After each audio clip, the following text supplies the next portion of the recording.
First Arab-Israeli War: How Israel Crushed the Arab Offensive. What happens when a fledgling nation, barely 8 months old, decides it's not just going to survive, but expand, dominate, and rewrite the map? How does a country with 3 tanks, a borrowed air force, and a population still unpacking from refugee camps manage to trap, encircle, and humiliate the most powerful Arab army in the region? This isn't just a documentary. It's a front-row seat to one of the most dramatic finales in modern warfare. Now let's dive in. It all began with a promise, well, actually 2 promises. During World War I, the British Empire, in its imperial wisdom and desperation, promised the same land to 2 different peoples. To the Jews, a homeland in Palestine; to the Arabs, independence across the Middle East. The result? A post-war British mandate of Palestine that was less peaceful administration and more powder keg with a British fuse. From the 1920s onward, tensions simmered. Jewish immigration increased. Arab resentment grew. British officials tried to juggle both sides while sipping tea and dodging riots. By the 1940s, the mandate was cracking like a dry fig in the sun. On November 29, 1947, the United Nations voted to partition Palestine into 2 states, one Jewish, one Arab. The Jewish community rejoiced. The Arab League and Palestinian Arabs? Not so much. They rejected the plan outright, seeing it as a colonial carve-up of their homeland. Civil war erupted almost immediately. Skirmishes turned into firefights. The Arab Liberation Army, a patchwork of volunteers and militias, tried to stem the tide, but was outmatched by the better-organized Jewish Haganah. Chaos reigned. Tens of thousands of Palestinian Arabs fled to neighboring countries, igniting public fury and calls for war. At 4 p.m., 8 hours before the British packed up and left, Ben-Gurion declared the birth of the State of Israel. Cue the confetti, briefly. That night, 5 Arab nations launched a coordinated attack. Egypt, Iraq, Transjordan, Syria, Lebanon, and a token force from Saudi Arabia descended on the newborn state like a sandstorm of steel. Popular lore paints Israel as David against 7 Goliaths, but the numbers tell a more nuanced tale. Egypt, 10,000 troops, 50 tanks, 65 howitzers, and 5 squadrons of Spitfires. Trained and supplied by Britain, they were the region's military heavyweight. Iraq sent 3,000 men, backed by 3 divisions and 80 aircraft, half of which were actually functional. Transjordan's Arab Legion, 4,500 elite, British-led troops. Syria, Lebanon, Saudi Arabia contributed around 6,000 troops combined. Meanwhile, Israel had mobilized nearly every able-bodied citizen, 29,677 troops according to Ben-Gurion's diary.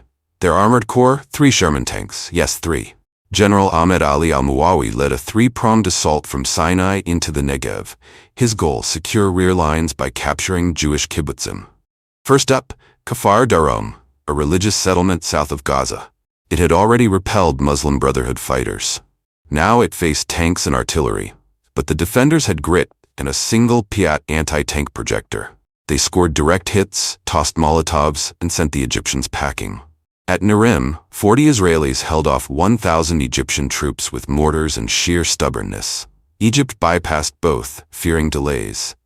Egyptian Spitfires bombed Tel Aviv's airfields, causing economic and morale damage. But then came a blunder. They accidentally bombed Ramat David, a British-held airfield. The British responded with fury, downing Egyptian planes and pilots. By month's end, Egypt's air force was in tatters. Egypt's next target was Yad Mordechai, perched atop a strategic hill. Its defenders held out for 5 brutal days, inflicting heavy casualties before retreating.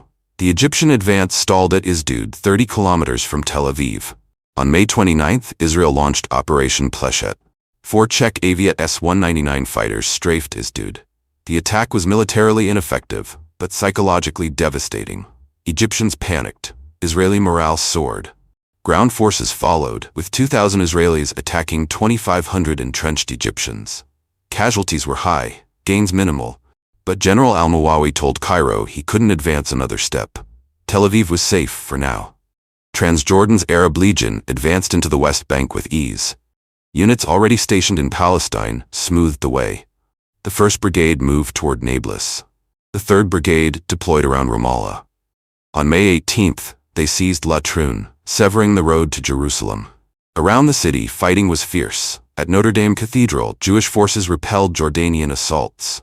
At Ramat Rachel, a combined Arab-Egyptian force attacked from the south on May 21st.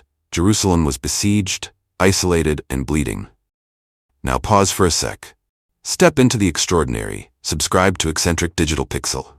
Welcome to the wild frontier of creativity, where pixels pulse with imagination and every frame tells a story you've never seen before. We don't follow trends, we bend reality. Get exclusive access to jaw-dropping digital creations. Be the first to witness new drops by turning on notifications. Don't just scroll, experience the pixel revolution. Smash that subscribe button and ring the bell to never miss a masterpiece, because normal is boring and you were born to see the world differently. As the war raged, Jerusalem became a crucible of faith and fury. The Jewish quarter of the Old City, surrounded by the elite Arab Legion, fought with the tenacity of lions. But by May 28th, only 36 of its 300 defenders could still hold a rifle. With no hope left, they surrendered.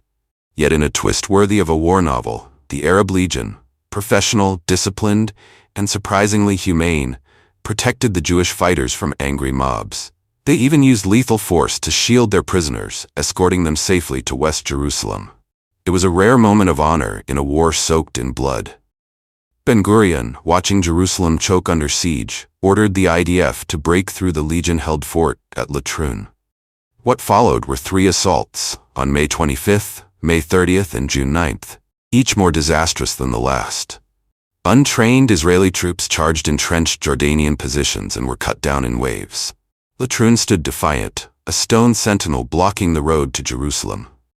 But where brute force failed, ingenuity prevailed. On June 10th, Israeli engineers carved a new path through the hills, a rugged supply route dubbed the Burma Road, named after the Wu-2 lifeline to China. Supplies began to trickle into besieged Jerusalem, and the city breathed again. While Jerusalem burned, the north boiled. Iraqi, Syrian, and Lebanese forces launched coordinated attacks into the former British Mandate. Iraq. After heavy losses in the Jordan Valley, Iraqi forces dug in around Nablus, Jenin, and Tulkarm. On May 25th, they tried to punch through to Netanya. They failed. But the threat of a split in the Jewish state was so real, Israeli command ordered a counterattack. Battle of Jenin. Israeli forces took the city, only to be driven out after 3 days of brutal fighting. It was a Pyrrhic victory, but it rattled the Iraqis enough to halt further offensives. Syria. On May 15th, Syrian forces stormed kibbutzim around the Sea of Galilee. They captured Zamak on the 18th, but failed to take Degania. The resistance was fierce and the Syrians withdrew to the hills. Lebanon. Lebanese troops seized Malkia on May 15th, lost it on the 18th, and retook it on June 6th, just days before the first UN truce. On June 11th, a UN-backed truce froze the fighting. Both sides broke the terms almost immediately. But while Arab armies scrambled to reorganize, Israel transformed. The Haganah, once a shadowy militia, became the Israel Defense Forces, IDF. A modern army with centralized command, expanded manpower, and serious firepower. Troop numbers doubled from 35,000 to 65,000. Czechoslovakia shipped in 25,000 rifles, 5,000 machine guns, 50 million rounds of ammo, tanks, artillery, and armored cars. One British official summed it up: the Arabs lost the initiative in Palestine during the 4 weeks, and the Jews were able to re-equip themselves. As the truce ended, Egypt tried to tighten its grip on the Negev, but the IDF struck back hard, fighting for 8 days and breaking through Egyptian lines just before the second truce on July 18th. Jewish settlements in the Negev were finally linked to the heartland. In the north, on July 9th, Israel attacked Syrian positions near Mishmar Hayarden. It failed, but Operation Dekel followed, sweeping through Lower Galilee from Haifa Bay to the Sea of Galilee. The IDF's main offensive, Operation Dani, targeted the Arab Legion. Led by General Yigal Allon, Israeli forces launched a pincer maneuver from southwest and northwest. They seized Lydda, then Ramlah, and the strategic springs at Ras El Ain. By July 18th, Israel had gained 1,000 square kilometers of territory. Arab pressure on Jerusalem was finally easing. The final flames of 1948, victory, diplomacy, and the seeds of future fire. As the dust settled over the battered hills of Galilee and the scorched sands of the Negev, one thing was clear: Israel had survived. But survival wasn't enough. Prime Minister David Ben-Gurion knew that if the Jewish state was to endure, it had to secure its southern flank, the vast, sparsely populated Negev region. The Egyptian army, though overextended and weary, still clung to key positions dangerously close to Israel's Mediterranean heartland. Enter General Yigal Allon, a man with the tactical mind of a chess master and the audacity of a desert fox. Operation Horev was his brainchild, a multi-pronged assault involving 3 infantry brigades, artillery, and air support. The Egyptian army, 15,000 strong and well-fortified, stood in their way. But they had a fatal flaw: no defensive depth. At 6 p.m. on October 15th, the Israeli Air Force struck first. 4 Czech Avia S-199s, 7 Spitfires, and 3 B-17 bombers roared over El Arish, Gaza, and Maidol. The attack was a complete surprise. Egyptian airfields were shredded. Israeli pilots dominated the skies. Tragically, not all bombs hit military targets. The village of Al-Jura suffered civilian casualties, a grim reminder that war rarely spares the innocent. As night fell, Israeli ground forces surged forward. For a week, they battled through entrenched Egyptian lines. By October 22nd, the Egyptians had been driven from their coastal positions between Asdod and Gaza, expelled from the Judean and Hebron hills, and forced to abandon Beersheba, the capital of the Negev. Worse still, an entire Egyptian brigade, 4,000 men, was trapped in what became known as the Faluja pocket. They would remain encircled for the rest of the war. While the land burned, the sea boiled. Minor skirmishes between Israeli and Egyptian corvettes near Majidal kept tensions high. But on October 22nd, Israeli commandos launched a daring operation. Explosive-packed boats rammed the Egyptian flagship Emir Farouk, sinking it and damaging its minesweeper escort. It was a naval David versus Goliath moment, and David won. Flush with southern success, Israel turned north. General Moshe Carmel led 4 brigades into Galilee. In just 60 hours, they expelled the Arab Liberation Army and a Syrian battalion, captured 800 fighters, and drove Lebanese forces out of Israel. Then came the boldest move yet. Israeli troops pushed 5 miles into Lebanon, capturing border villages and reaching the Litani River. Only a UN ceasefire halted their advance. Despite victories, Israel's economy groaned under the weight of full mobilization. The war had to end, but not with Egypt still holding the Gaza Strip and the Faluja pocket. So on December 22nd, Israel launched Operation Horev. It began with air and artillery strikes along the coast and Gaza. But these were diversions. The real blow came at Bir Tamila and Auja al-Hafir, where the 8th and Negev brigades pierced thin Egyptian lines and executed a sweeping encirclement maneuver. Israeli forces pushed toward El Arish, raiding deep into the Sinai. Egypt's army, stunned and scattered, retreated as far as Abu Agela and El Arish, fearing total encirclement. Britain, alarmed by Israel's advance into Egyptian territory, applied diplomatic pressure. Israel withdrew after one final strike on Rafah, bottling Egypt's army inside the Gaza Strip and capturing the high ground. On January 6th, Egypt announced its intent to negotiate. The next day, the guns fell silent.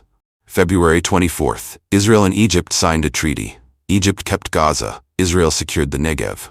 March 3rd, Lebanon followed, agreeing to respect the international border. April 3rd, Jordan signed, retaining the West Bank and East Jerusalem. July 20th, Syria, after internal strife, signed the final armistice. Israel had expanded its territory, linked its settlements, and transformed its militia into a modern army. But the peace was fragile. The Arab world seethed.